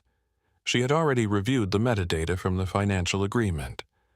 Colored tabs now marked several pages: yellow, blue, red. Each color represented a different legal concern. Flynn sat quietly across from her desk. Rebecca removed her glasses. "I have seen this before." Flynn looked up. "Where? Elder financial exploitation cases." She tapped the agreement. No outright theft, no direct fraud, only carefully guided decisions. People signed voluntarily. Later, they realized what they had surrendered. Too late. Flynn remained silent. Rebecca slid another document across the desk. It contained a checklist, separate assets, inherited property, trust ownership, joint refinancing, marital conversion. Every line ended with the same word. "No." Rebecca smiled slightly. "Your father built very strong walls." Flynn nodded. "But someone keeps trying to find the gate." Rebecca folded her hands. "Which means they'll keep pushing." "Good." She looked surprised. Flynn continued quietly. "The longer they push, the more evidence they leave." Rebecca looked at him for several seconds. Then she smiled. "I suppose you haven't forgotten your old job." "I never really left it." When Flynn stepped back onto the sidewalk downtown, Columbus buzzed with lunchtime traffic. Office workers hurried between restaurants. Street musicians played outside coffee shops. Nobody noticed the quiet maintenance supervisor carrying 2 folders beneath his arm. Invisible again. Exactly where he preferred to be. Instead of returning home, Flynn drove to a small office building near East Broad Street. The sign outside read Foster Investigations, LLC. Daniel Foster opened the door himself. 55 years old, former homicide detective, gray beard, weathered face, sharp blue eyes that missed very little. Rebecca Lawson had recommended him years earlier during another estate dispute. Daniel offered coffee. Flynn declined. He placed the folders on the desk. "I need facts." Daniel looked through the papers silently. No illegal surveillance, no. No trespassing, no. No recordings inside private property, no. Daniel nodded approvingly. "Good." He closed the folder. "What exactly do you want?" Flynn answered immediately. "I want to know who Brandon Cole really is." "And your wife?" Flynn hesitated, then answered carefully. "I already know enough about my wife." Daniel leaned back. "That usually means you know too much." The investigator accepted the assignment without another question. He promised nothing, only observation. Exactly what Flynn wanted. 3 days later, Daniel called. "Meet me." The meeting took place inside a quiet diner outside Dublin. The waitress filled coffee cups without interruption. Daniel slid a thin envelope across the table. "Interesting man." Flynn opened it. Inside rested photographs. Brandon entering luxury restaurants, meeting unknown businessmen, visiting storage facilities, driving expensive cars registered to different companies. Nothing illegal, only unusual. Then Flynn found another photograph. Brandon standing beside an elderly couple outside St. Mark's Community Center. The couple looked worried. Brandon looked reassuring. Another photo showed them entering a nearby bank. Another showed them leaving empty-handed. Flynn turned another page. The elderly couple appeared again 1 week later, this time alone. Their expressions looked devastated. Daniel stirred his coffee. "I spoke with the clerk. Off the record. They refinanced their house." Flynn looked up. "To invest." Daniel nodded. "In a redevelopment project." What happened? The company dissolved 6 months later. Silence settled over the booth. Flynn looked down again. Brandon wasn't simply chasing inherited property. He had been hunting vulnerable people for years. The waitress refilled coffee. Neither man touched it. Daniel reached into his briefcase again. "I found something else." Another envelope, smaller. Flynn opened it. Inside rested copies of business registrations. Several LLC managers shared mailing addresses with Brandon's former companies. Different names. Same accountants, same registered agents, same cycle. Open, borrow, close, disappear. The pattern looked painfully familiar. Flynn slipped the papers back into the envelope. "I'll need copies." "They're yours." Daniel lowered his voice. "One more thing. I've seen your wife twice." Flynn looked toward the window, with Brandon. "Yes. They aren't acting like lovers." Flynn finally turned. "What do you mean?" Daniel considered his words carefully. "They argue." "A lot. She looks nervous. He looks controlling." Flynn said nothing. The observation complicated everything. Perhaps Madison believed she controlled Brandon. Perhaps Brandon controlled everyone. Either way, the partnership looked unstable. Daniel finished his coffee. "If they're planning something, time isn't on their side." Flynn nodded. "I know." Friday evening brought another surprise. Flynn arrived home after work to find Madison sitting alone in the living room. No television, no music, only silence. She looked exhausted. Dark circles rested beneath her eyes. For a brief second, Flynn almost felt sympathy. Then she spoke. "I talked to an attorney today." Flynn removed his boots quietly. "I see. They said uncontested divorce would be easier." He nodded once.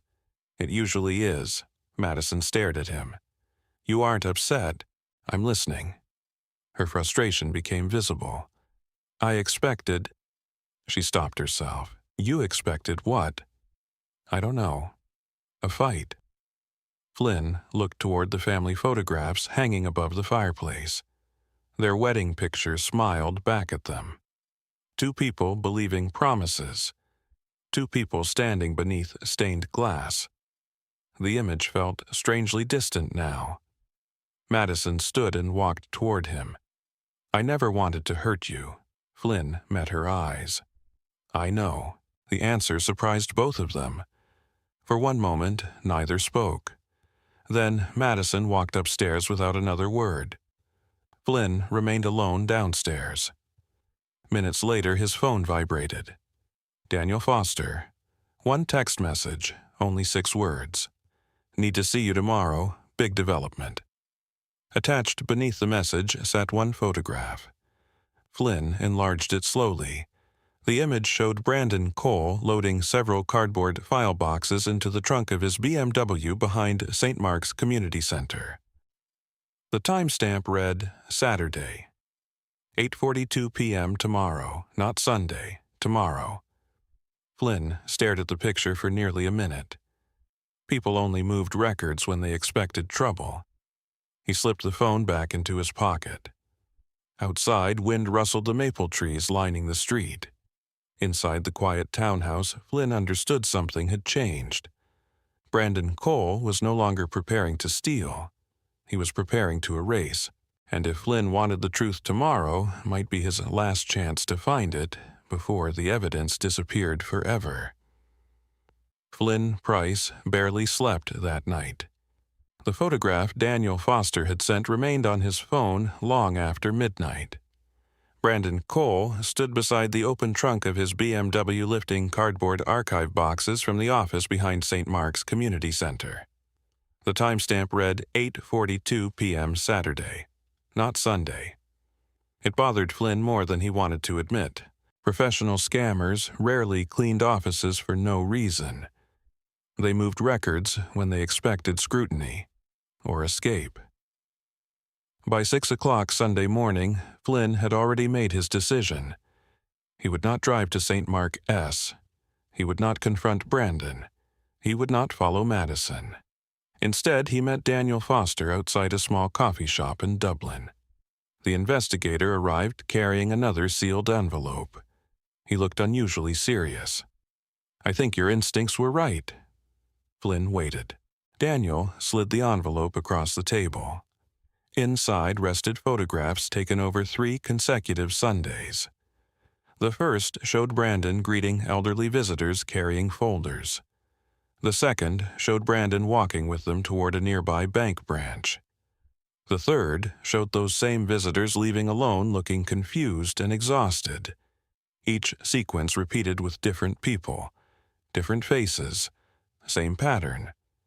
Flynn organized the photographs into neat rows across the table. 1 elderly widow, 1 retired couple, 1 disabled veteran, 3 different Sundays, 3 different victims. Daniel lowered his voice. I tracked one of them. Flynn looked up. The widow, Daniel nodded. Eleanor Whitaker, 74. Lost nearly $80,000. Flynn remained silent. She believed Brandon was helping redevelop commercial property for affordable housing. What happened? The LLC dissolved. No refund, no project, no building permits, nothing. Flynn closed his eyes briefly. His marriage no longer felt like the center of the story. It had become one branch of something much larger. Daniel removed another photograph. This one froze Flynn's heartbeat. Madison sat inside Brandon's office, not kissing him, not embracing him. She looked frightened. Brandon leaned across the desk pointing toward several documents. His expression looked cold, aggressive, demanding. Madison crossed her arms defensively. Flynn studied the image carefully. He remembered what Daniel had said. They argue a lot. The realization complicated everything. Perhaps Madison was a willing participant. Perhaps she had become trapped herself. Flynn refused to guess. Evidence first, emotion later. After leaving the coffee shop, Flynn drove to Worthington Plaza for another overnight shift. The building remained nearly empty. Cleaning crews vacuumed hallways. Security guards monitored cameras. The elevators hummed softly through the quiet office tower. At 2:15 a.m., a burst pipe flooded part of the third floor. Flynn spent almost an hour replacing damaged fittings. Cold water soaked his sleeves. His boots squeaked across polished tile. The physical work steadied him. Every wrench turn pushed emotion aside. His father used to say that honest labor cleared dishonest thoughts. By 4 a.m, the leak had stopped. Flynn sat alone inside the maintenance office drinking stale vending machine coffee. His phone buzzed. Rebecca Lawson. He answered immediately. "I've reviewed everything." "So?" "The financial agreement. The metadata. The trust language." She paused. "There is enough to suggest coordinated intent, but not enough for criminal action." "What would be enough?" Rebecca answered quietly. "A transfer. A forged signature. Financial solicitation. Or testimony." Flynn stared at the maintenance schedule pinned to the wall. What if victims exist? They'll need proof. The call ended. Flynn remained seated another minute. Then he opened the black notebook. For months, he had written observations, dates, times, mileage, receipts. Now he turned to a blank page. At the top, he wrote potential victims. Underneath, he listed every elderly visitor Daniel had photographed. Each name, each date, each Sunday. Then he added another heading. Possible witnesses: Mrs. Evelyn Brooks, church volunteers, office renters, delivery drivers, cleaning staff. People overlooked everything until someone finally asked. Morning sunlight filtered through the maintenance office window. Flynn closed the notebook and drove home. The townhouse looked peaceful. Madison's Lexus already sat in the driveway. She stood in the kitchen making pancakes. The smell of butter and maple syrup filled the room. She smiled warmly. "You look tired. Busy night?" "I made breakfast." Flynn sat quietly. For several minutes neither mentioned divorce, neither mentioned Brandon, neither mentioned Sunday. Then Madison broke the silence. "I've been thinking." Flynn looked up. "About us?" He nodded once. She pushed a plate toward him. "I don't want things to become ugly." "They don't have to. I'd rather settle everything peacefully." Flynn cut another piece of pancake. "So would I." Madison watched him carefully. "You've always been reasonable." "I try. If we separated, would you fight over money?" Flynn placed the fork down slowly. "What money?" "Our future. Our assets. Our property." Flynn looked directly into her eyes. "The townhouse is rented. My truck isn't worth much. I own old tools." "What exactly would we fight over?" Madison looked away first. "The future." She answered too quickly, too vaguely. Flynn understood. She wanted him to name the trust, to bring inherited property into the conversation voluntarily. He refused. Instead, he smiled softly. "My father taught me something." "What?" "Never negotiate what hasn't been offered." Madison looked confused. Then she laughed awkwardly. "I never understand your sayings." Flynn smiled. "I know." Breakfast ended quietly. Madison left for work. Flynn remained behind, cleaning the dishes. When he reached for the trash bag beneath the sink, something white caught his eye. A crumpled envelope, partially hidden beneath paper towels. He unfolded it carefully. The return address belonged to a downtown print shop. Inside remained a receipt. 52 pages. Color copies. Legal size. Cash payment. Collection date 3 weeks earlier. Flynn looked toward the empty driveway. 3 weeks earlier, exactly when Madison first mentioned financial planning. He folded the receipt and placed it inside his notebook. Another pattern. Another date, another thread. That afternoon, Daniel Foster called again. I found someone willing to talk. Who? The widow. Eleanor Whitaker. Flynn looked out the kitchen window. What changed? She received another letter. From Brandon? No. From collections. Silence settled between them. Daniel spoke again. I think she's finally realized she was scammed. Flynn closed the notebook slowly. Somewhere across Columbus, an elderly woman sat alone believing she had destroyed her retirement. Somewhere else, Brandon Cole continued drafting paperwork. And somewhere between them stood Madison. Victim, accomplice. Or both. Flynn no longer knew. But one thing had become painfully clear. The quiet marriage that had begun 6 months earlier was about to collide with something far larger than betrayal. It was about to collide with fraud. And the first witness had finally agreed to speak. Tuesday morning arrived with clear skies over Columbus, but Flynn Price noticed something unusual before he even finished his first cup of coffee. Madison was humming. Not loudly. Just enough to suggest relief. For weeks, she had moved through the house carrying invisible tension in her shoulders. Now, that tension seemed lighter. She stood at the kitchen counter scrolling through her phone while waiting for toast to brown. Every few seconds she smiled. Then typed another reply. Flynn buttered his toast quietly. He didn't ask who she was messaging. He already knew. People rarely looked happier after deciding to divorce. Unless they believed victory was close. Madison looked up. I have lunch downtown today. With work. She hesitated. Something like that. Flynn nodded. Drive safely. She smiled warmly. You too. The exchange sounded almost affectionate. That bothered Flynn more than an argument would have. Predators often became kinder immediately before asking for trust. After she left, Flynn drove to Rebecca Lawson's office. Daniel Foster arrived 10 minutes later carrying another folder. The three of them sat around the conference table in silence while morning sunlight stretched across polished wood. Rebecca opened the meeting. We have enough to protect Flynn's trust. Daniel added quietly, but not enough to expose Brandon publicly. Flynn listened. He had never enjoyed meetings. Too many words, not enough action. Rebecca slid a legal pad toward him. What happens next depends on them. Flynn looked at her. They'll ask again. I believe so. Daniel leaned forward. I've been watching Brandon's office. He hasn't removed everything.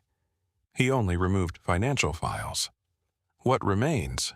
Furniture. Computers. Printer. Personal items. Rebecca looked thoughtful. So, he expects to return. Daniel nodded. But soon? Flynn finally spoke. He's rushing. Rebecca agreed. That usually means pressure. She paused. If Brandon believes you're about to sign, he may expose himself. The room fell silent. Flynn understood immediately. He didn't need revenge. He needed patience. 3 days later, the call arrived. Madison sounded unusually cheerful. Can you meet me after work? Where? The Franklin Club downtown.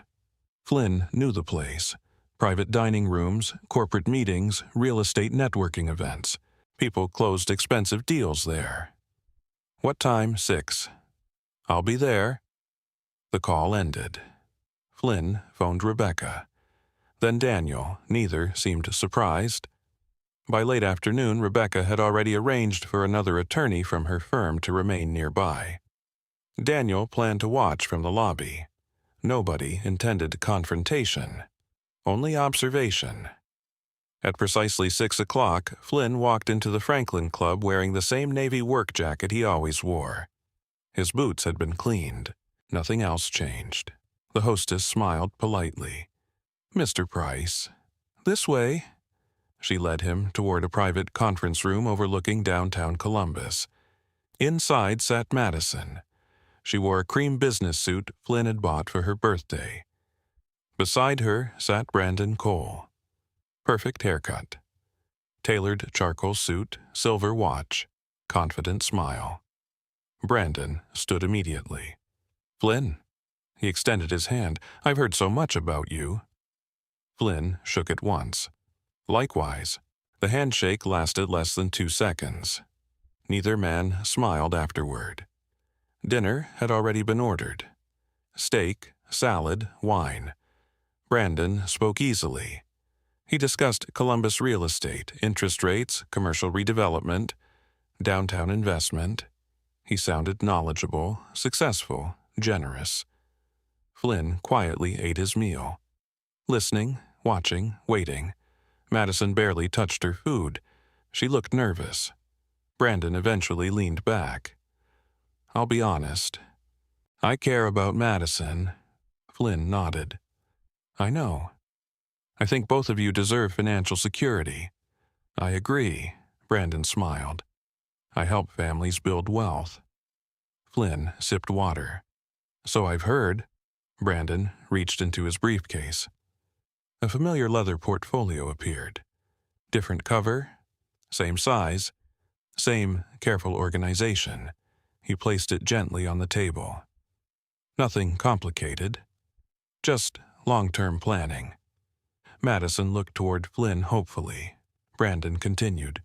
"Most families lose opportunities because they wait too long." Flynn opened the portfolio slowly. Charts, projected income, redevelopment plans, joint ventures, tax efficiencies. Everything looked impressive. Everything looked expensive. Everything looked rehearsed. Brandon pointed toward several highlighted sections.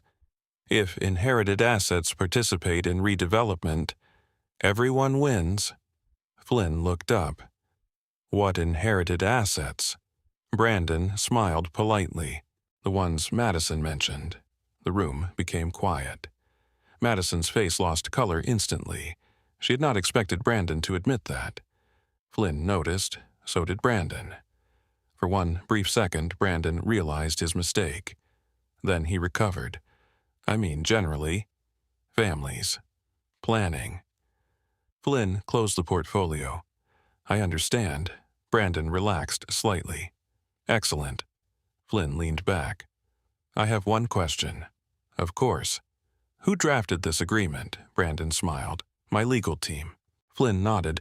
"What software?" Brandon blinked. "I'm sorry." "The document software." Brandon hesitated. "I don't remember." Flynn looked calmly toward page 11.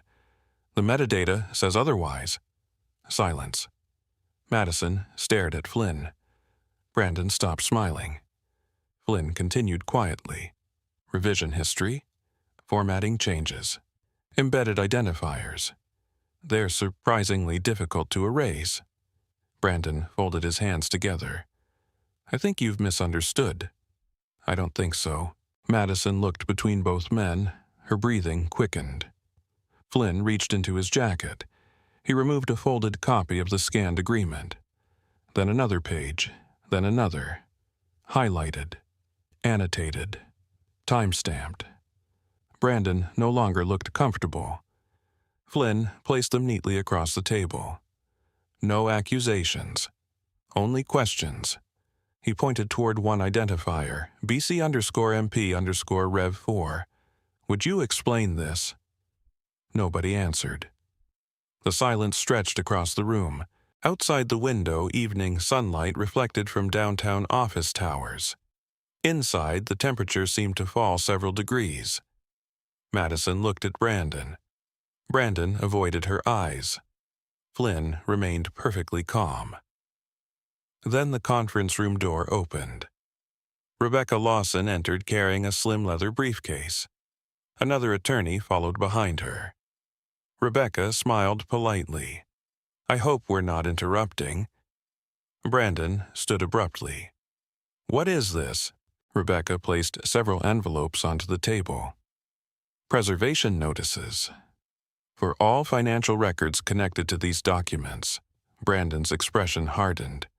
You can't do this. Rebecca looked at him evenly. We just did. Madison stared at Flynn in disbelief. The quiet maintenance supervisor she thought she understood had become someone else entirely. Someone prepared. Someone patient. Someone who had never walked into this room alone. As Brandon reached for his briefcase, another shadow appeared beyond the glass wall outside. A tall man in a dark suit. Detective Ethan Morales. He wasn't entering. Not yet. He simply stood in the hallway watching the room. Waiting. Exactly as Flynn had waited every Sunday for months. And for the first time since the marriage began, Brandon Cole looked genuinely afraid. Nobody spoke for several seconds. The silence inside the private conference room became heavier than any accusation. Flynn Price remained seated. His hands rested calmly on the table beside the marked copies of the financial agreement. Across from him, Brandon Cole slowly lowered himself back into his chair. His confidence had not disappeared. It had simply become cautious. Madison looked from one face to the other. Her breathing had become shallow. She had expected hesitation. She had expected confusion. She had never expected preparation. Rebecca Lawson quietly organized several documents into neat stacks. Every movement was deliberate, every page already numbered. The older attorney beside her opened a leather binder without saying a word. The room suddenly felt less like a dinner meeting and more like a deposition. Brandon forced a smile. I think this has become a misunderstanding. Flynn looked at him calmly. Then let's remove the misunderstanding. Rebecca slid one page across the table. It contained the metadata extracted from the agreement. Editing history, revision timestamps, document identifiers, printer information, software version. Brandon barely glanced at it. It proves nothing, Rebecca nodded. Standing alone, no. She produced another document. Public business registration records, Cole Meridian Property Solutions. Several dissolved LLCs, matching addresses, matching registered agents, matching accountants. Again, Brandon said nothing. Flynn watched quietly. Years earlier, inside Buckeye National Bank, he had learned that liars rarely collapsed under one piece of evidence. They collapsed beneath accumulation, layer after layer, pattern after pattern. Rebecca placed another page on the table, then another, then another. Sunday visits, mileage logs, coffee receipts, community center schedules, photographs taken from public property, room rentals, donation notices, vehicle registrations. Each document alone looked harmless. Together, they formed a timeline. Madison stared at the pages as though seeing them for the first time. Flynn noticed her hands beginning to shake. Brandon leaned back. This is harassment, Rebecca answered immediately. No. This is documentation. Brandon looked toward Flynn. You hired investigators, Flynn answered quietly. I hired patients. The words settled over the room. Daniel Foster entered silently from the hallway. No dramatic entrance, no confrontation. He simply placed another sealed envelope beside Rebecca. She opened it. Inside rested signed statements. 3 of them. Rebecca slid the first toward Brandon. Eleanor Whitaker. Age 74. Housing redevelopment consultation. Processing donation. Investment recommendation. Lost savings. Second statement. Richard and Helen Parsons. Retired school teachers. Refinanced home. Development investment. Company dissolved. Third statement. Samuel Ortiz. Disabled veteran. Consulting fees. No services rendered. Brandon's jaw tightened. They're mistaken. Rebecca folded her hands. Perhaps. The courts can decide. Madison suddenly spoke. I didn't know, her voice cracked. I swear I didn't know. Flynn turned toward her. For months he had imagined this moment. He thought he would feel anger. Instead, he felt something quieter. Disappointment. He studied her face carefully. She looked frightened, but fear alone could not explain months of lies. Flynn spoke softly. Did you know about the agreements? Madison looked down. Yes. The Sunday meetings. Yes. The trust. She hesitated. Long enough. Yes. Silence returned. Flynn closed his eyes briefly. The answer hurt more than the photographs Daniel had shown him. Not because of Brandon, because trust had disappeared long before the marriage ended. Brandon suddenly laughed. Short, sharp, dismissive. This is ridiculous. Well, he looked directly at Flynn. You're a maintenance supervisor. You fix toilets. You think you're conducting an investigation. Flynn looked at him without expression. No, I think I finished one. Rebecca smiled faintly. Brandon's confidence slipped again. Flynn reached into his jacket pocket. He removed an old employee identification card. Buckeye National Bank, Financial Fraud Analysis Division. The photo showed a younger version of himself. Different haircut, same eyes. Flynn placed it beside the metadata reports. I worked 11 years tracing forged documents. I reviewed more than 20,000 financial files. I know how people hide ownership. I know how they move money. I know how they erase companies. He looked directly at Brandon. And I know they almost always forget something. No one moved. Outside the conference room, city traffic continued as usual. Office workers crossed intersections. Buses stopped. People hurried home. Inside, time seemed suspended. Detective Ethan Morales finally stepped into the room. Not dramatically, not aggressively. He carried no handcuffs, no warrant. Only a thin folder. He nodded politely toward Rebecca, then toward Flynn. Finally, he looked at Brandon. I'm not here to arrest anyone. Brandon exhaled. But I am here to inform you that a formal financial crimes review has been opened. The detective placed a business card on the table. If you destroy records after today, that becomes another matter. Brandon said nothing. The detective continued. We've already spoken with multiple potential witnesses. Mrs. Evelyn Brooks, church volunteers, former clients, bank personnel. Several interviews remain scheduled. Madison looked toward Brandon. For the first time since entering the room, he offered her no reassurance. No smile, no confidence, nothing. Flynn understood why. Predators protected themselves first. Everyone else came second. Rebecca organized the remaining papers. I believe we're finished. Nobody objected. Flynn reached toward his left hand. Slowly, deliberately. He removed his wedding ring. The gold band had become scratched during countless maintenance jobs. Tiny marks covered the surface. Honest marks. Years of work, years of promises. He looked at it for 1 second, then placed it gently on top of the unsigned financial agreement. Metal touched paper with a quiet click. The sound echoed through the room. No speeches followed, no accusations, only silence. Flynn stood. He buttoned his work jacket, picked up nothing except his black notebook. The evidence remained on the table. The marriage did not. Without another word, he walked toward the door. As he stepped into the hallway, evening sunlight poured through the glass windows overlooking downtown Columbus. He felt strangely lighter.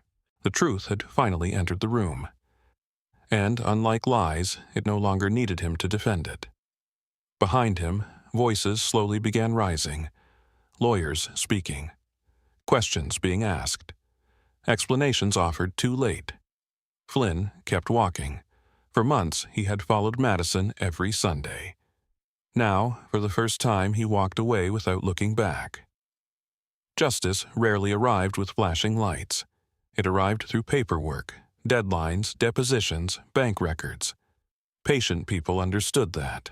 Flynn Price did. 2 weeks passed after the meeting at the Franklin Club. Life outside continued as if nothing had happened. The buses still stopped outside Worthington Plaza every morning. Coffee shops filled with commuters. Children rode bicycles through Flynn's neighborhood.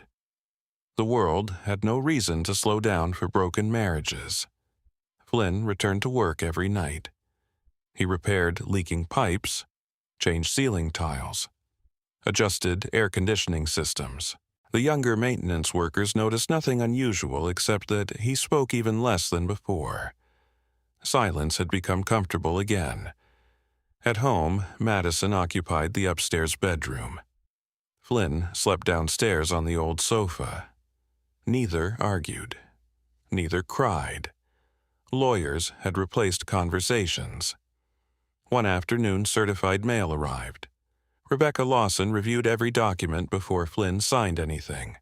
Temporary separation, asset disclosures, property schedules, trust exclusions.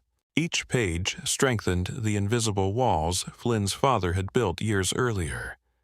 The inherited warehouses remained protected. The retail center remained protected. Separate property remained separate, exactly as intended.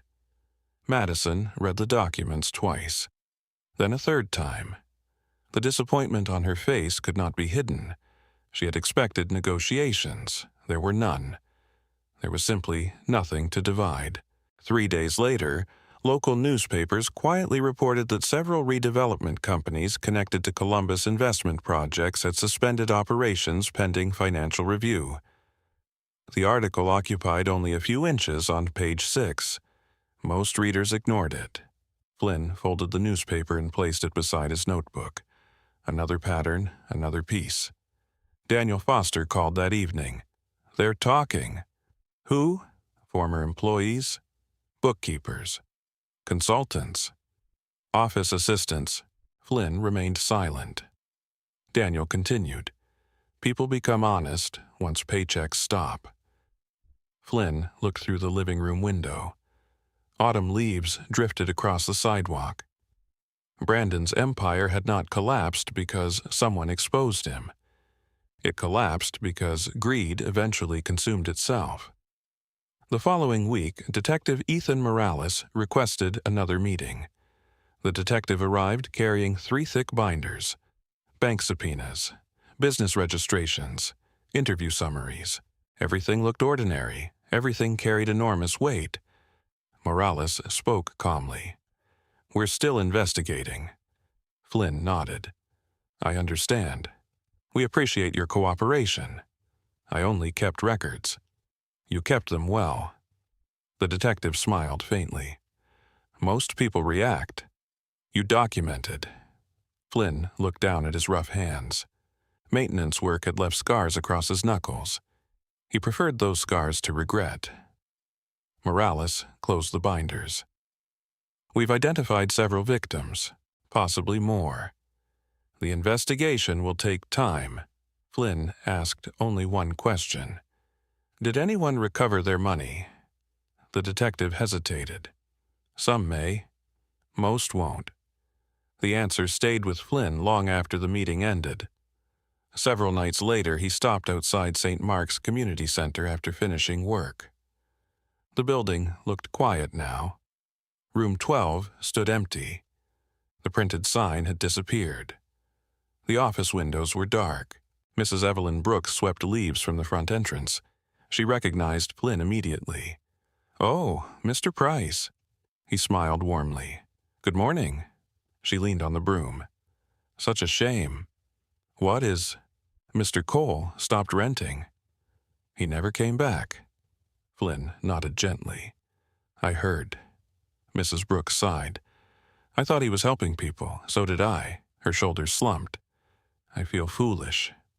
Flynn looked toward the empty hallway. No. You were kind.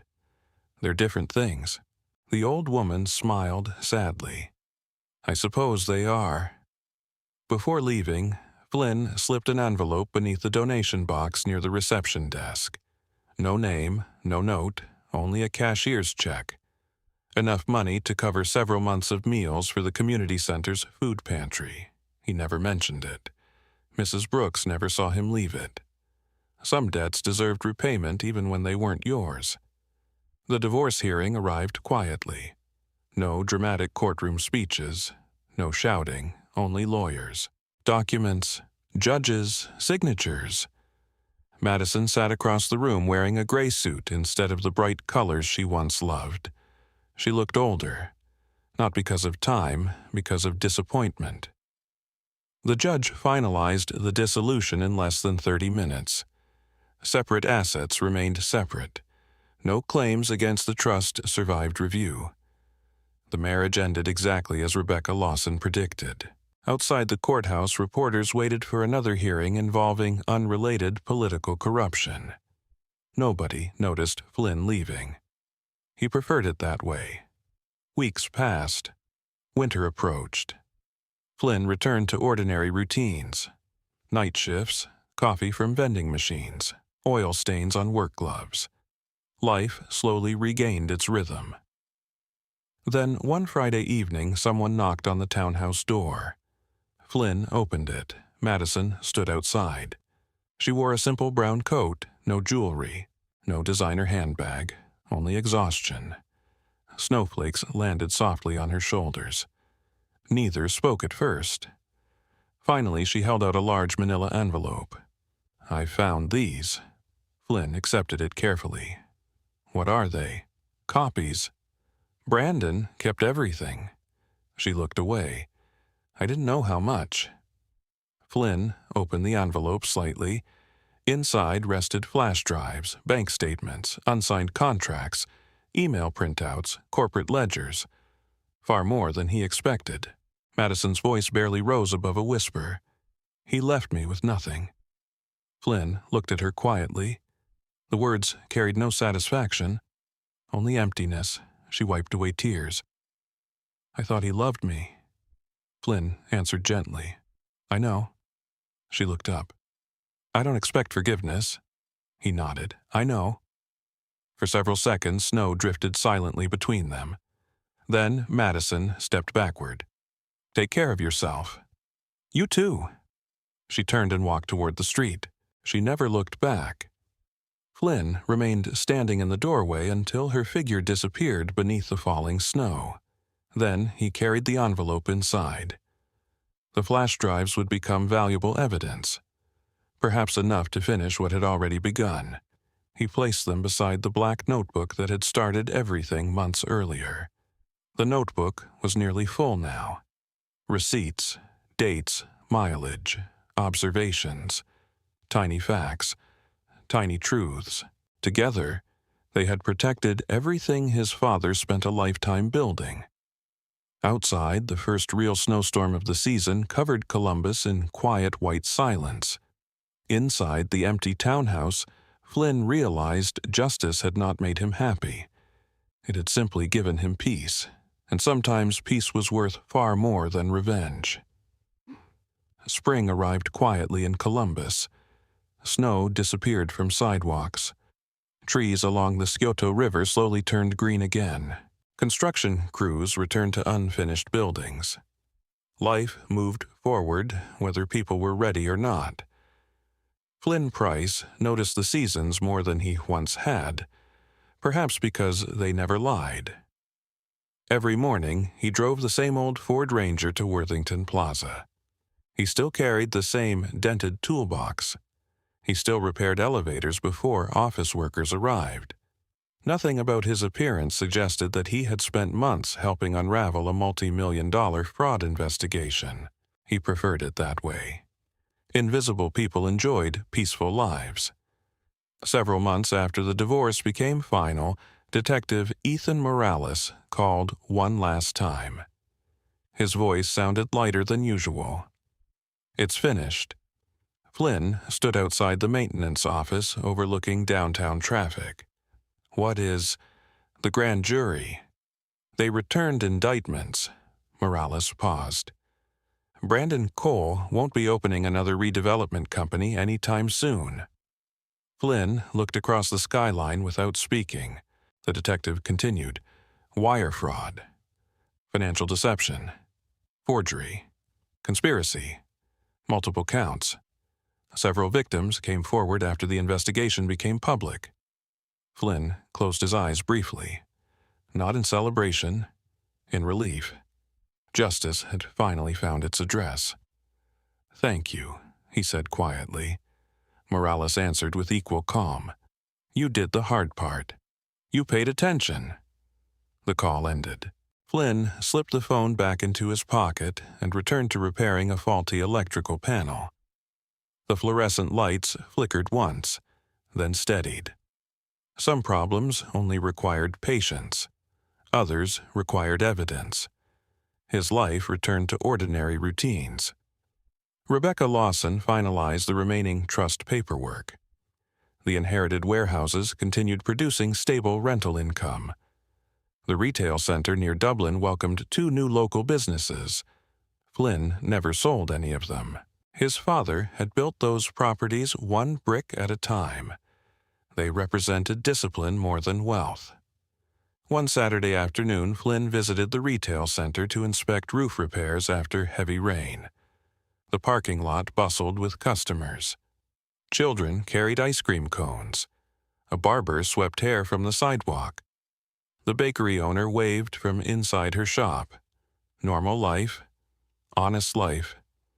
As Flynn prepared to leave, an elderly woman stepped out of the pharmacy carrying a small paper bag. He recognized her immediately. Eleanor Whitaker, the widow Daniel Foster had first identified. She walked slowly with a cane, but smiled when she recognized Flynn. Mr. Price? He smiled back. Mrs. Whitaker. She reached into her purse and removed a folded newspaper clipping. The article described the financial investigation that had exposed Brandon Cole's network. Flynn's name never appeared. Neither did Daniel's.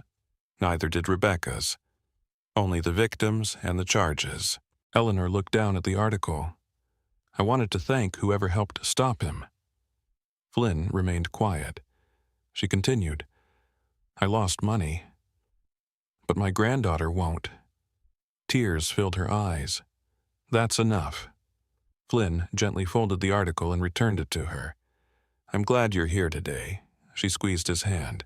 So am I. After she left, Flynn remained standing in the parking lot for several minutes.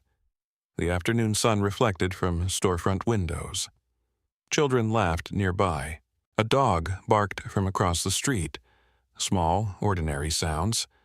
He realized how much he had missed ordinary life. Weeks later, Rebecca invited Flynn to lunch. The small Italian restaurant overlooked the river.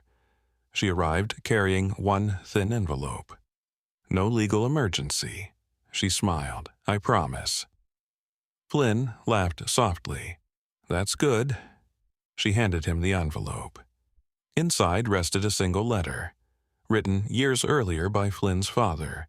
Rebecca had kept it with the trust documents until everything was settled.